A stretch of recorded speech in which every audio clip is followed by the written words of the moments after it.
Also, hot take, Jack 3 is better than 2 in terms of atmosphere. I really love the Mystique back in the day, so for me it's 1-3-2.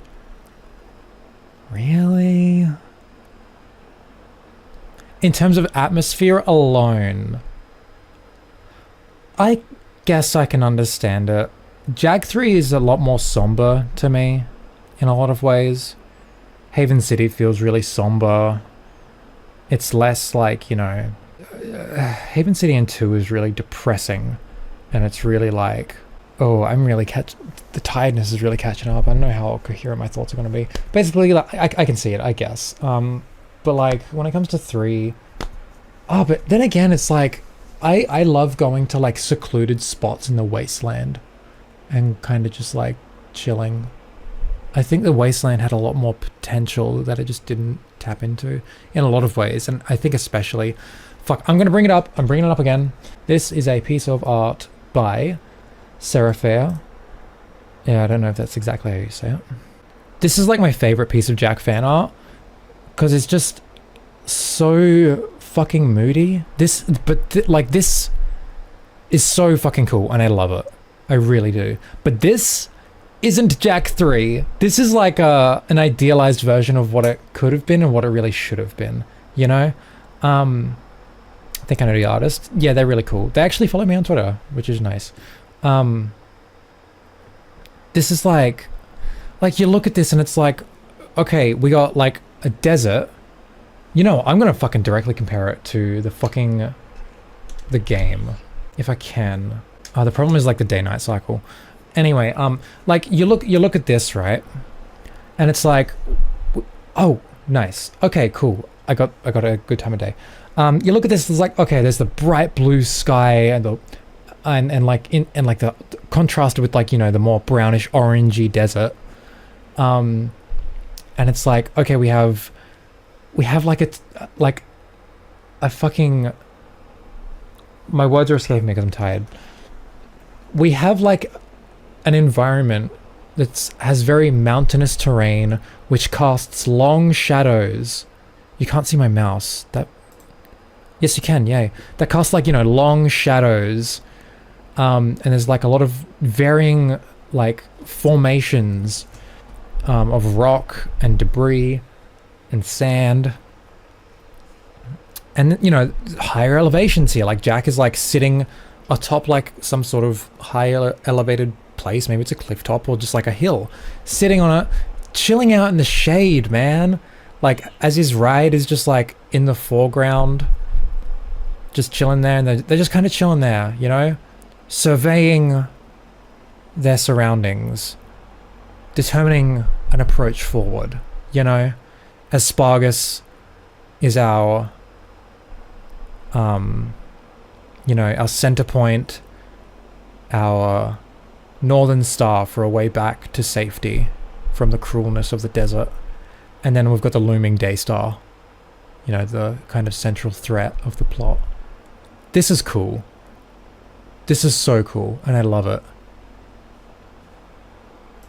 And then we get to Jack 3. What do we get? We get wind. the orangey desert? Nah, it's just yellow. The blue skies? Nah, it's just yellow. and the fucking... Okay, no, we get some blue skies when the wind clears up. But it's like, I don't get the sense that this is like a really hot environment. Because the sun is never out. You never see the sun. You can never see the sky. I just get the vibe that this is a really windy environment, you know? So it's like, I don't know. And like, you know, like the shade of, like the rocks are more gray than they are brown or orange, which like, I don't know, like just the color palette in general is just not what I think would, like, it's just not very aesthetically pleasing, you know? I don't know. Spargus itself, like the color palette and, you know, the way the sky contrasts with the town, I think it does it better. But when you're out in the desert, it's just so fucking bleh. And I'm not really a fan. And also, like, you know, you know, we saw like the you know, like the mountainous terrains, casting shadows and you know, creating like these valleys and these like different like locations that are like unique and have interesting terrain and everything like that.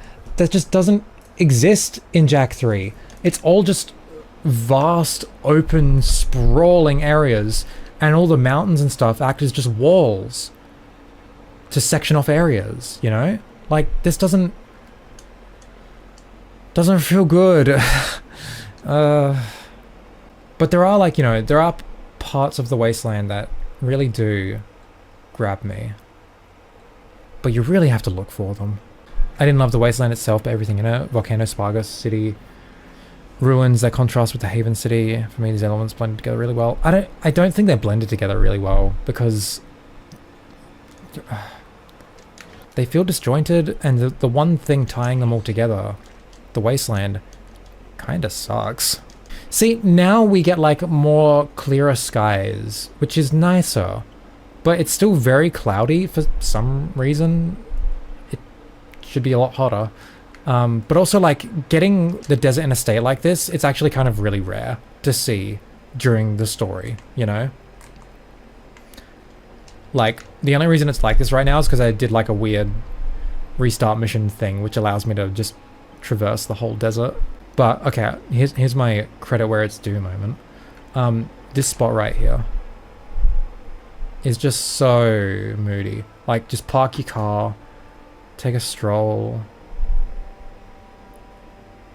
Just like observe the vastness of the ocean. Got a couple islands there. Daystar in the background. Spargus City, like framed really well with like the racetrack in the foreground and then Spargus in the background. It's really cool. All the trees and stuff provide like nice detail. And then like, you know, the hills of the racetrack are really nice. But then you've also got like this like really cool, wow, what are these like humongous stairs doing here? Like this just massive staircase, you know? And again, it keeps like, it gives you even more cool angles to look at this from, you know? And then like you could even like, you can swim over to the island. You won't get eaten. You can even like go out here and, you know, get a better view. Shit like this, I really do like about the desert and the Wasteland, you know? It's just, spots like this are not only hard to come by, it's also hard to find spots like this that are really nice and chill and moody, where fucking marauders don't spawn and ruin it, and ruin the atmosphere, ruin the vibes. Like, I could go across like, I think the whole desert right now in the Tough Puppy and not a single marauder will spawn because I've put the game in a very specific state by resetting mission in the specific moment that I did. You like never ever get a state like this where marauders don't spawn. So your ability to find cool moody spots and just like let it like soak it all in, you can't, because you're constantly being bombarded, you know? It's lame. But also like, oh, this right here, driving towards like this big mountain and the sun and the way like it shines through and like in the center here and the way it's like about to set behind the volcano. This is like one of those like emergent things, you know, where it's like the developers like didn't craft this moment specifically to be like a really like impactful or touching moment in a game, in like your experience playing the game, but they've crafted all these systems and resources and mechanics together to where moments like this are possible to happen. And like just having a moment like this, you're driving through the desert in this very specific line that I am driving in, where it's like I'm going slightly uphill and then I'm going into like a little valley where like the dunes are rising on either side of me, and I'm going a bit lower as the volcano is rising in front of me because I'm getting closer to it and the sun is setting behind it. Like this is like fucking, this is beautiful to me. Like that is Oh, that just, oh, that was so cool. And now look, the sun is setting and it's getting darker. Like, I love art, you know? And it's so cool. Shit like that is sick, and I love that. But having like really organic moments like that, it's so difficult to come across in this fucking game. Like, legitimately. Because not only is the screen constantly fucking smeared in yellow because there's always a sandstorm, like constantly, and you're also like getting always bombarded by fucking stupid ass marauders, but also your driving lines, you're never gonna like really drive from that direction directly through that path I was going down. You're almost never going to do that, because most of the time you're spent driving in the desert. It's going from point A to point B, mission to mission, mission giver to like mission destination, and it's mostly straight lines. Granted, very wide straight lines. So if I was to like drive from Spargus, let's say my destination is like the ruined city, like the random ruined part, I'm just going to drive straight. And I'm gonna just keep driving this way. And the terrain, it's really wide. I'm not really going through like all that framing I was talking about earlier, how like you're going down a slope while, you know, dunes rise above you, and like you've got that thing in the far away to like kind of frame where you're heading, and then like the sun and everything, like all of that. None of that is present because all that's ahead of me is more open space.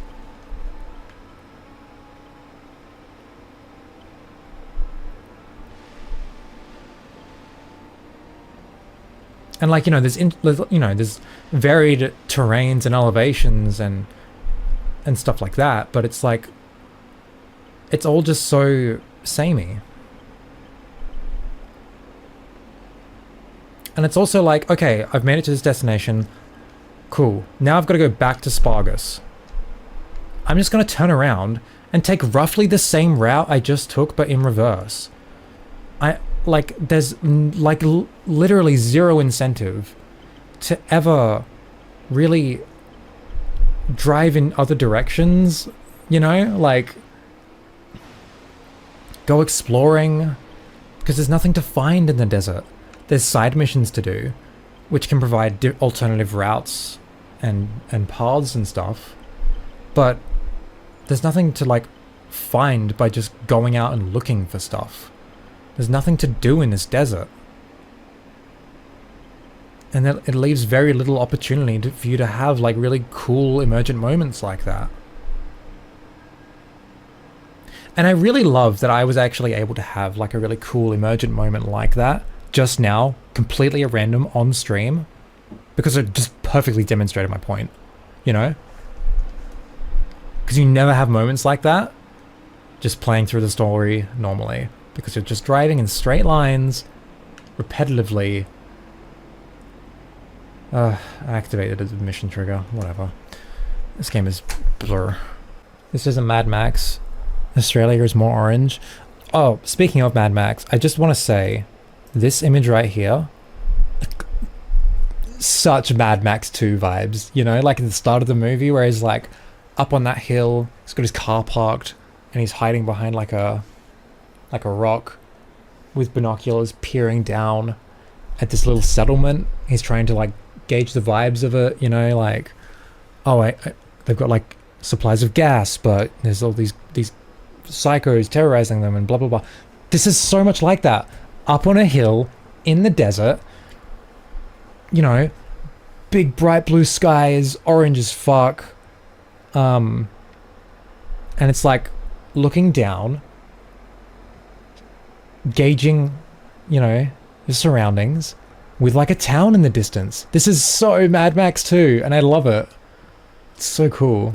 You reckon it's not orange enough because Daxter wouldn't stand out enough? I don't think so. No. There are, like again, like just look at this image, you know? Daxter's orange is a lot more orange. This is more like brown orange sort of thing, you know? Like two completely different colors, you know? And it still works. Like the the desert in Jak 3 is kind of just like a grayish yellow sort of thing, you know, like a whitish yellow. I don't know. Terraform is to blame. It needs space while being mid at best, if you really love driving, that is. I don't even think that's true. I don't think they built the desert around that one mission in the end game. I think it was the other way around. They built the desert, had goals in mind for what kind of gameplay they wanted in the desert, and then had that. They grafted that mission on top of it. In fact, I'm not even, like, that's not even what I think is true. That's what I know for a fact is true, you know? Like, I agree, like, that mission does need space, but I'm sure they could have done it in a way where, like, having more tightly packed area. Like, okay, here's the thing. Someone says, Soitsu, hot take, considering the hardware limitations and the game being rushed, I think they did a miracle with the desert and Jak 3 in general.